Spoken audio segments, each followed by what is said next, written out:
Assalamualaikum warahmatullahi wabarakatuh. Di pertemuan ke-6 kita masuk bab baru ya, yaitu tentang barisan dan deret. Nah, silakan kalian buka bartelnya halaman 53 ya. Masuk ke section 3.1 tentang barisan dan limitnya. Barisan dan limit barisan.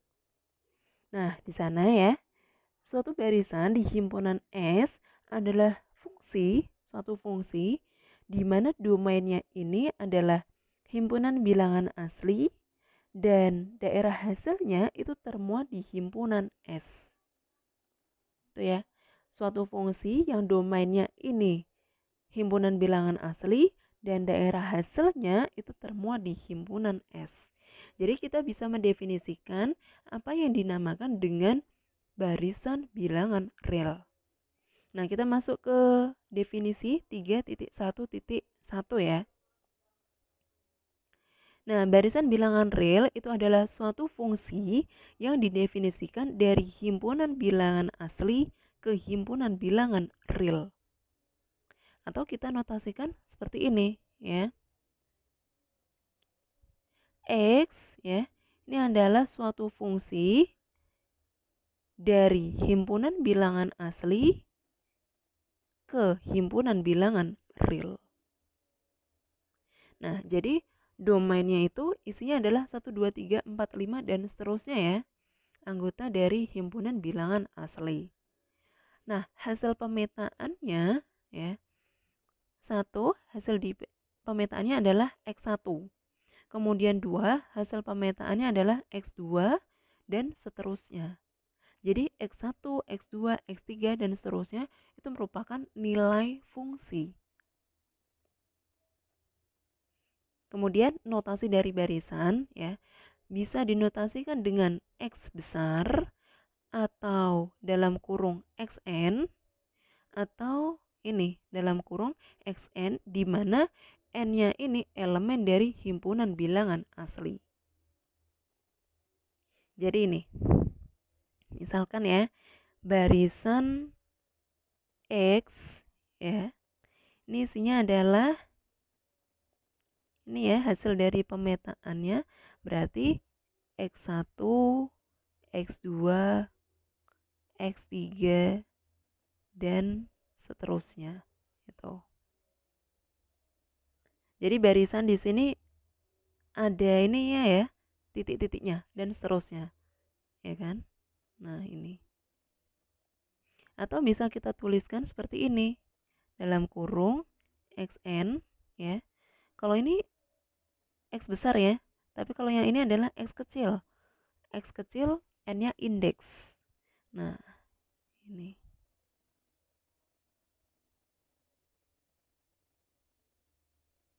Dan seterusnya. Tuh. Paham ya?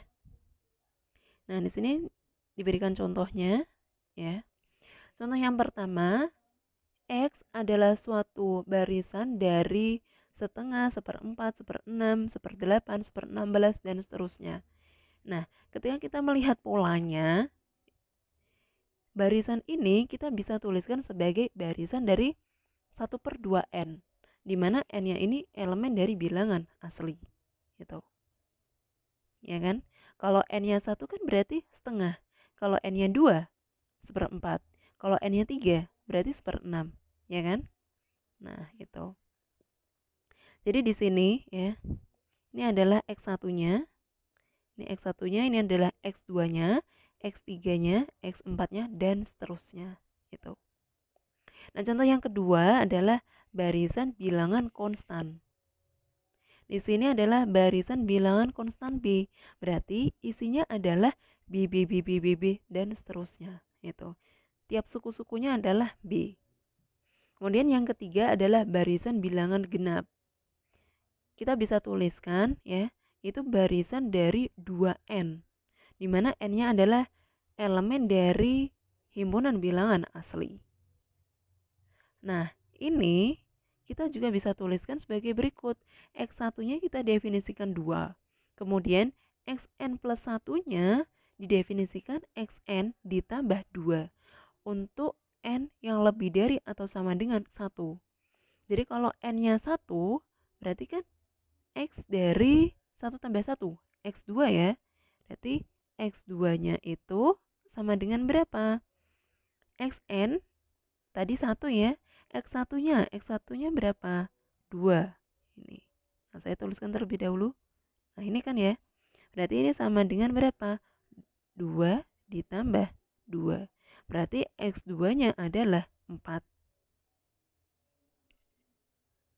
Kemudian, kalau N-nya itu 2, berarti X3 ya.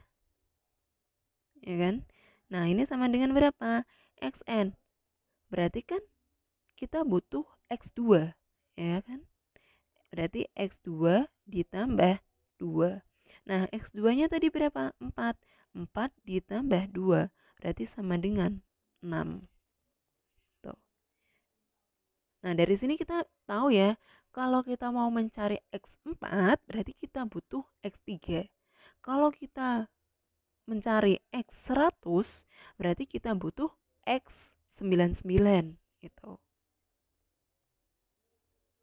Nah, kemudian yang keempat, contoh keempat, barisan Fibonacci. Di sini didefinisikan F1-nya itu 1, ya.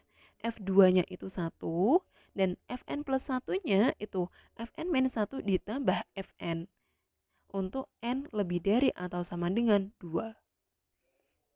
Nah, kita coba kalau yang n-nya ini adalah 2. Berarti n-nya 2. Berarti kita cari F3-nya ya. Ya kan? Nah, ini sama dengan berapa? Tadi n-nya itu 2.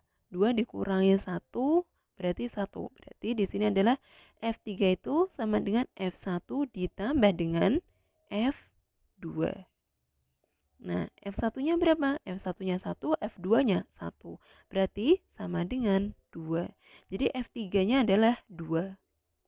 Kalau kita mau cari F4, berarti N3 ya kan? Kalau N3 berarti F4 ya. Diperoleh F4. F4 berarti sama dengan berapa? 3 dikurangi 1, 2. Berarti F2 ya ditambah dengan berapa? F3. Nih. F2-nya 1, F3-nya 2. Ya. Berarti sama dengan berapa? 1 ditambah 2 sama dengan 3. Gitu. Jadi dari sini ya, barisan Fibonacci itu membutuhkan 2 suku sebelumnya, ya kan? Nah, barisan-barisan yang membutuhkan suku-suku sebelumnya ini dinamakan dengan barisan rekursif. Tuh. Oke, kita lanjut ke limit dari barisan, ya. Halaman 54. Definisi 3.1.3. Nah, X konvergen ke X, elemen dari bilangan real. Nih ya. Nah, kalau kalian perhatikan di sini, misalkan yang contoh 1. Contoh 1 adalah barisan dari setengah, 1/4, 1/6, 1/8, 1/16 dan seterusnya. Nah, dan seterusnya. Semakin besar n-nya, tadi kan ini X1 ya. Setengah itu X1, X2-nya itu 1/4, X3-nya itu 1/6. Nah, kalau n-nya ini mendekati kata hingga, maka barisan dari 1/2n ini akan menuju ke berapa sih?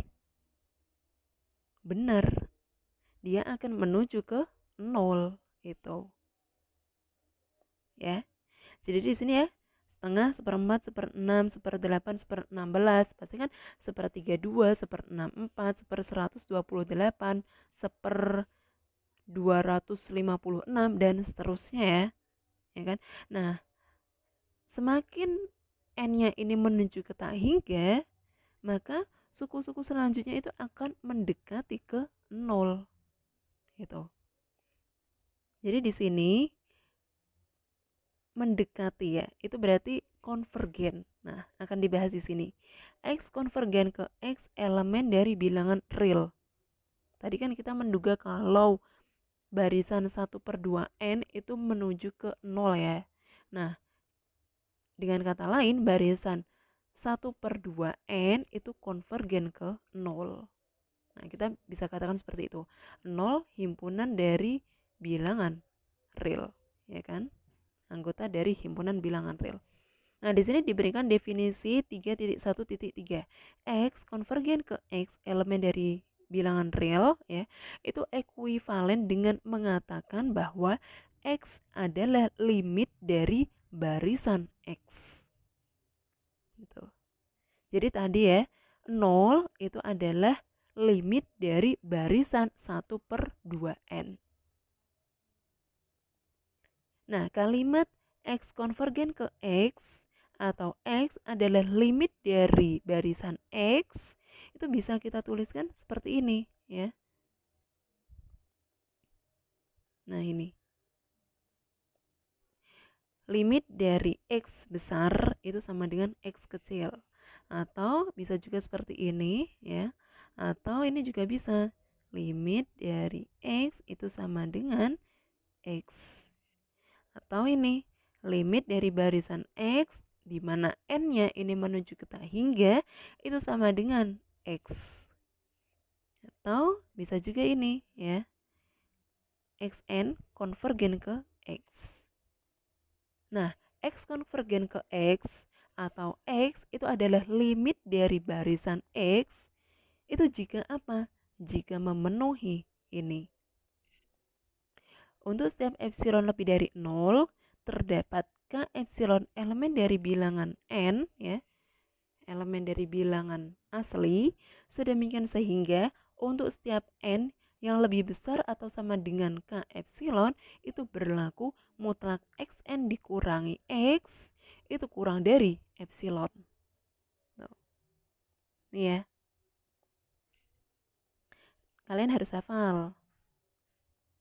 Nah, selanjutnya, jika barisan tidak memiliki limit atau barisan itu tidak konvergen, maka kita katakan barisan tersebut divergen, ya. Barisan tersebut divergen atau tidak konvergen. Nah, X tidak konvergen ke X elemen dari himpunan bilangan real itu jika apa? Nah, pernyataan ini kalian negasikan, maka diperolehlah ini ya. Untuk setiap berarti lawannya adalah terdapat, ya kan? Nah, di sini saya berikan indeks epsilon 0 karena kan kalau terdapat ada berarti kan kita pilih tertentu kan itu. Nah, makanya di sini diberikan indeks 0. Terdapat epsilon 0 yang lebih dari 0 sedemikian sehingga ya untuk setiap K elemen dari bilangan asli ya, di sini kan terdapat. Berarti lawannya adalah untuk setiap. Tuh. Oke, saya lanjutkan. Terdapat epsilon 0 lebih dari 0 sedemikian sehingga untuk setiap K elemen dari himpunan bilangan asli terdapat N0 yang lebih dari atau sama dengan K itu berlaku ini. Mutlak dari xn0 dikurangi x itu lebih dari atau sama dengan epsilon 0 ya. Lawannya dari kurang dari kan lebih dari atau sama dengan gitu. Nah, nanti dalam pembuktiannya ya kan, tadi yang untuk contoh ini ya, kita kan tadi klaim contoh 1 ya, kita kan klaim bahwa barisan dari 1/2n itu konvergen ke 0 ya. Nah, dugaan tersebut itu harus kalian buktikan dengan definisinya gitu ya. Kita sesuaikan ya. Untuk membuktikan bahwa konvergen berarti harus memenuhi ini. Ini. Kalau tidak konvergen ya atau divergen berarti ini. Tuh, paham ya? Nah, selanjutnya kita ke 3.1.4 tentang ketunggalan limit ya. Keunikan dari limit. Ketunggalan limit. Di sana ya, suatu barisan di R itu memiliki satu limit. Ya. Dengan kata lain, limit suatu barisan di R itu tunggal. Ya. Jadi kalau misalkan X ya, X aksen itu limit dari barisan X ini. Nah, X double aksen itu juga limit dari barisan X. Dilihat dari teorema ini ya, otomatis ya seharusnya X aksen ini ya sama dengan X double aksen. Ya kan? Karena limit dari suatu barisan itu tunggal. Tuh. Paham ya? Nah, di sini kita akan buktikan teorema tersebut. Jadi misalkan X aksen itu adalah limit dari barisan X. Kemudian X double aksen itu adalah limit dari barisan X juga. Ya. Akan kita tunjukkan ini, ya kan? Nah, karena di sini diketahui kalau X aksennya itu limit dari X, ya. Berarti artinya apa sih? X sama dengan limit dari X. Artinya kan ini. Ya. Ini. Tuh. Untuk setiap epsilon lebih dari 0 terdapatkah epsilon elemen dari N sedemikian sehingga dan seterusnya gitu. Jadi di sini ya, karena X aksen itu limit dari barisan X, artinya apa? Untuk setiap epsilon lebih dari 0, ya kan? Nah, ini kok kenapa ada epsilon per 2, Bu? Ya kan? Nah, itu nanti untuk memanipulasi di sebelahnya, yang bagian sini ini ya, gitu. Nah, ini mungkin kalian bisa beri titik-titik terlebih dahulu, ya. Nih, untuk setiap epsilon lebih dari 0, kemudian kalian berikan jarak ya. Nah, ini kosongkan sedikit ya kan. Nah, terdapat K epsilon aksen ya, K aksen elemen dari N sedemikian sehingga untuk setiap N yang lebih dari atau sama dengan K epsilon aksen itu berlaku ini. Nah, ini mungkin kalian masih ini ya, mutlak dari xn dikurangi x aksen itu kurang dari epsilon gitu ya, nggak apa-apa, nanti dihapus. Nah, kemudian karena x double aksen itu limit dari x, artinya apa? Untuk setiap epsilon lebih dari 0 ya kan, nah ini kalian lewati dulu aja, terdapat k epsilon double aksen elemen dari n sedemikian sehingga untuk setiap n yang lebih dari atau sama dengan k epsilon double aksen itu berlaku mutlak dari xn dikurangi x double aksen itu kurang dari epsilonnya. Tuh. Nah, ini berapa nanti? Nah, di sini kan kita akan tunjukkan ini ya, bahwa x aksen itu sama dengan x double aksen, atau x aksen dikurangi x double aksen itu sama dengan 0. Ya. Nah, di sini kita ambil sebarang epsilon lebih dari 0. Kemudian dipilih ya kan, K sama dengan supremum dari K epsilon aksen dengan K epsilon double aksen. Kenapa, Bu? Harus ada epsilon, kenapa harus ada supremumnya? Ya kan? Karena kita nanti akan memanfaatkan ini, ya kan? Kita akan memanfaatkan ini.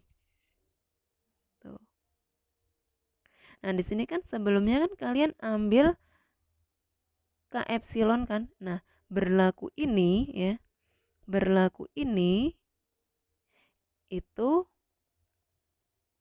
kan sebelumnya itu terdapat K epsilon elemen dari N. Nah, berlaku ini itu kan sebelumnya terdapat K epsilon double aksen gitu. Kita kan udah ambil sebarang epsilon lebih dari 0. Kemudian kan diambil K epsilon dari N. Nah, karena kita memanfaatkan ini dan ini, maka kita pilih K-nya itu adalah supremum dari K epsilon aksen dengan K epsilon double aksen gitu. Ya. Entah mana yang paling besar kita kan tidak tahu ya.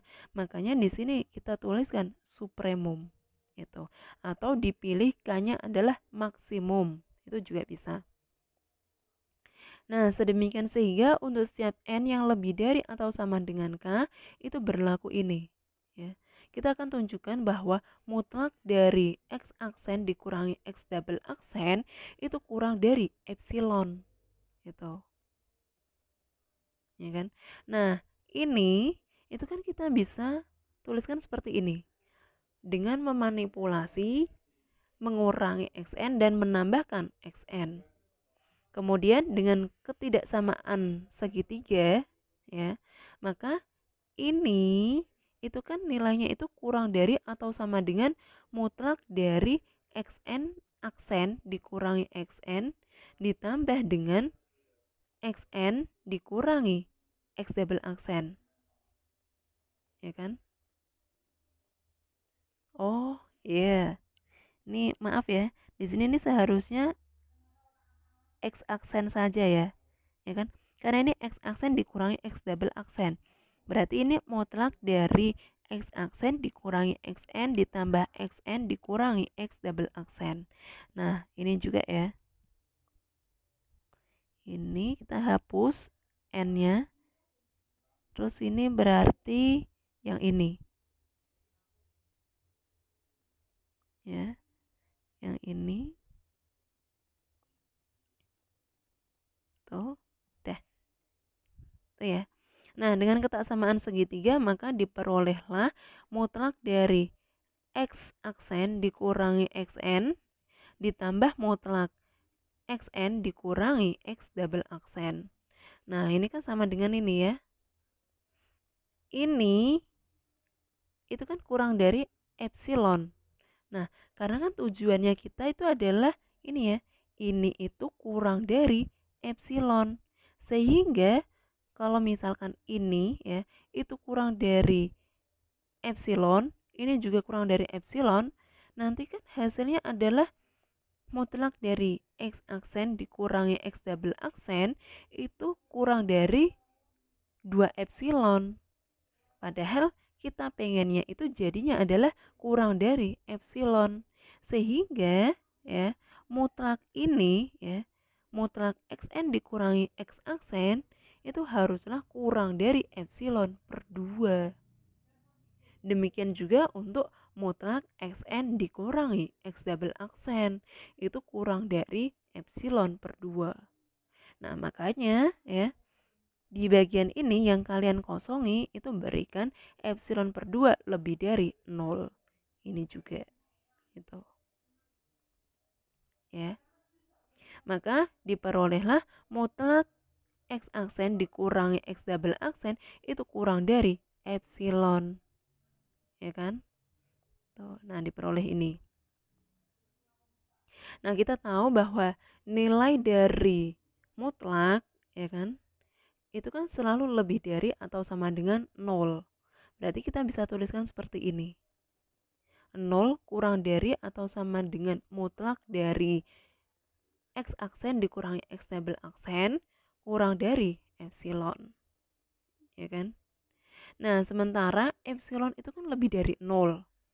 Berdasarkan teorema Apit ya, teorema 2.1.9 itu diperolehlah ininya ya kan, itu sama dengan 0.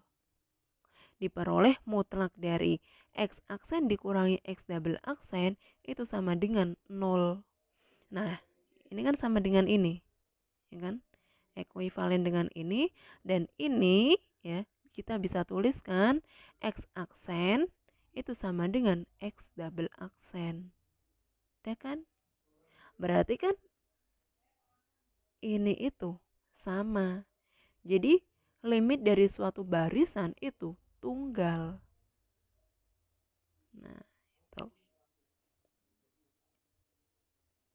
Paham ya?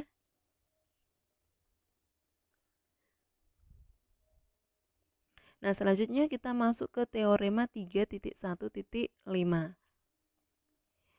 Barisan X ya, itu adalah barisan dari bilangan real.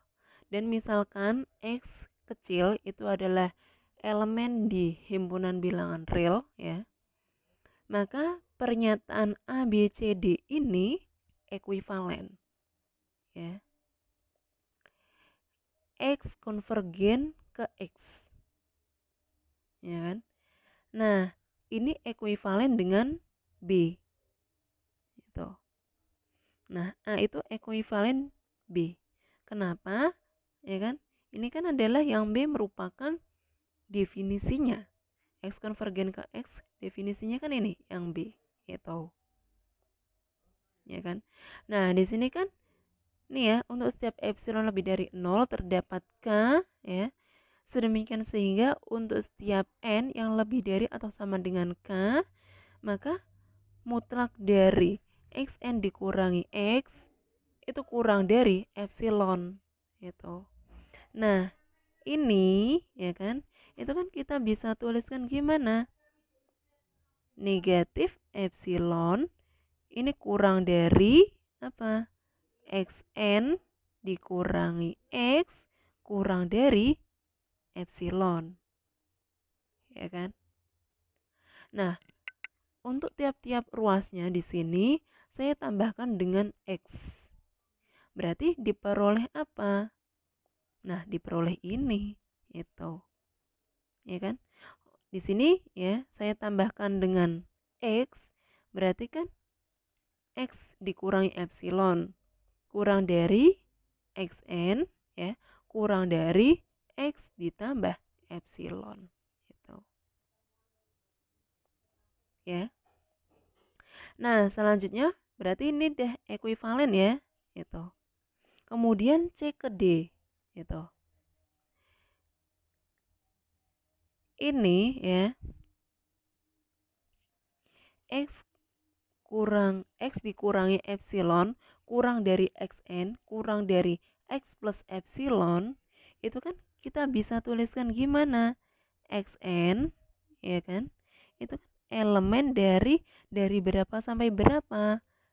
X min epsilon ya, koma X plus epsilon gitu. Nah, ini kan tidak lain apa? Kita bisa tuliskan bahwa Xn itu elemen dari persekitaran epsilon dari X. Nah, ini.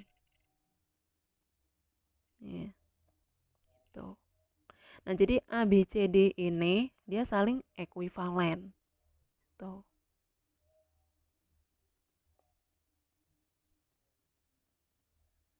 Nah, kemudian kita ke contoh 3.1.6 di video selanjutnya ya.